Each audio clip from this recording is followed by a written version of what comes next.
मेरा नाम जयपाल सिंह, मैं रियल एस्टेट एडवाइज़र हूँ। मैं आज आपको बताऊंगा कि अपने को इन्वेस्ट कहाँ करना चाहिए, कौन सा सेगमेंट बेस्ट रहता है, कहाँ कहाँ लोग इन्वेस्ट करते हैं, इन सब चीज़ों के बारे में अपन डिटेल से डिस्कस करेंगे।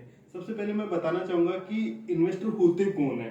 अपन मोस्टली बात करें तो इन्वेस्टर होते हैं दो प्रकार के। एक होता है सैलरीड जो जॉब करता है, दूसरा होता है बिजनेसमैन जिसका खुद का एक सेटअप होता है। इवन एक ठेले वाला से लेके एक बड़े बिजनेस तक का जो होता है वो सारे बिजनेस कैटेगरी में आते हैं। तो ये सारे जो होते हैं वो बिजनेसमैन कहलाते हैं। और जॉब वाले की कैटेगरी की बात करूँ, एक जो जो छोटी से छोटी और बड़ी से बड़ी सारी जो भी जॉब होती है, सैलरी होती है, नौकरी जो होती है, वो सारी जॉब कैटेगरी में आ जाती है। इनसे जो पैसे अर्न होते हैं, जो पैसे इनकम होते हैं, उनमें से जो खर्चा काटने के बाद में, जैसे घर खर्चा, ईएमआई, सारे सब कुछ काटने के बाद में जो सेविंग होती है, तो वो जो सेविंग बचती है वहां उस सेविंग को कहाँ इन्वेस्ट करते हैं, वो इन्वेस्टर कहलाते हैं। अपन बात करें तो मोस्टली जो लोग इन्वेस्ट करते हैं वो 3 से 4 कैटेगरी में इन्वेस्ट करते हैं। सबसे पहले जैसे लोग क्या सेविंग अकाउंट में डाल देते हैं पैसे को, दूसरा एलआईसी करवा देते हैं, तीसरा एफडी आरडी करवा देते हैं, शेयर मार्केट में लगा देते हैं, और कई लोग जो होते हैं वो गोल्ड में इन्वेस्ट कर देते हैं। तो यहाँ पे क्या होता है कि जो इंसान के पास में जितना पैसा होता है ना, उतना ही वहां पे इन्वेस्ट कर पाता है। तो यहाँ पे अपन बात करेंगे कि रियल एस्टेट बिजनेस क्यों बेस्ट है। अपन जैसे एक सेविंग अकाउंट की बात करूं तो सेविंग अकाउंट में एक अपने को जो इनकम आती है, एक अर्निंग जो आती है वो फिक्स आती है। यहाँ पे एक लिमिटेड इनकम, फिक्स इनकम आती है अपने को। और मैं बात करूं शेयर मार्केट की, शेयर मार्केट में एक बहुत बड़ी इनकम आ सकती है, बट वहां पे लगभग लगभग 80% लोग फेल हो जाते हैं, क्योंकि वहां पे अच्छी तरीके से शेयर मार्केट के बारे में ध्यान नहीं होता लोगों को, तो वो वहां पे फेल हो जाते हैं। एफडीआरडी की बात करूं तो एफडीआरडी में भी अपने को अच्छा रिटर्न नहीं मिल पाता, तो इसके कारण एफडीआरडी में भी इन्वेस्ट लोग वो कम करते हैं, बट वहां पे भी लोग कम इन्वेस्ट रिटर्न मिलता है उनको। चौथा जो बात आती है गोल्ड की, तो गोल्ड में क्या होता है कि अपने को रिटर्न तो अच्छा मिल जाता है, पर वहां पे जो रिस्क रहती है वो टॉप लेवल की, हाई लेवल की रिस्क रहती है।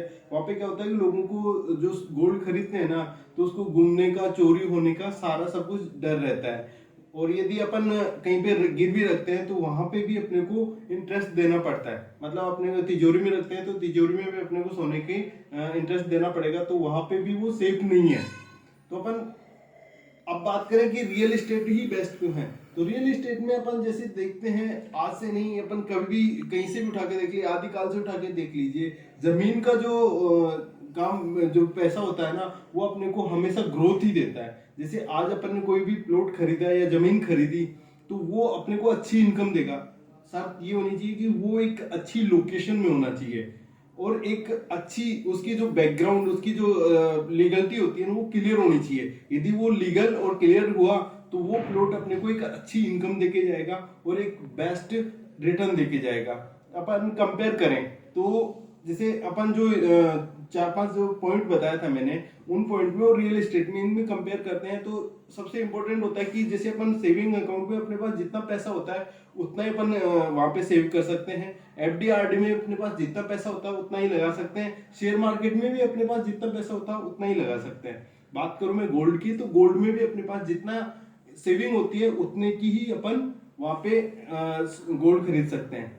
बट प्रॉपर्टी में अपनी प्रोफाइल प्लस अपनी सेविंग के बेस पे अपन अच्छा इन्वेस्ट कर सकते हैं। जैसे अपने पास 5 लाख की सेविंग है, 5 लाख का तो अपन ने सेविंग कर रखा है, बाकी अपनी प्रोफाइल पे अपने को बैंक और मार्केट पैसा देने के लिए तैयार होते हैं।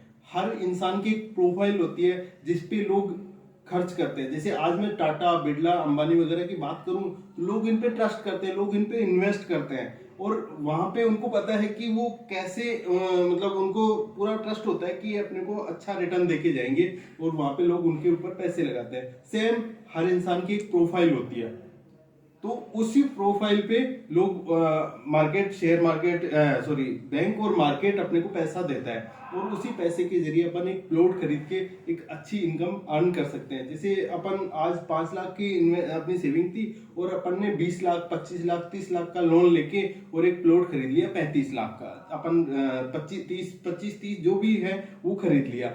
अब जो रिटर्न मिलेगा अपने को टोटल अमाउंट पे मिलेगा, न कि अपने को 5 लाख पे। जबकि अदर सेगमेंट में बात करते हैं तो वहां पे अपने को जो अपने पास जितने का लिया था उसी पे अपने को रिटर्न मिलता है, बट यहाँ पे अपने को जो रिटर्न मिलेगा टोटल अमाउंट पे मिलेगा।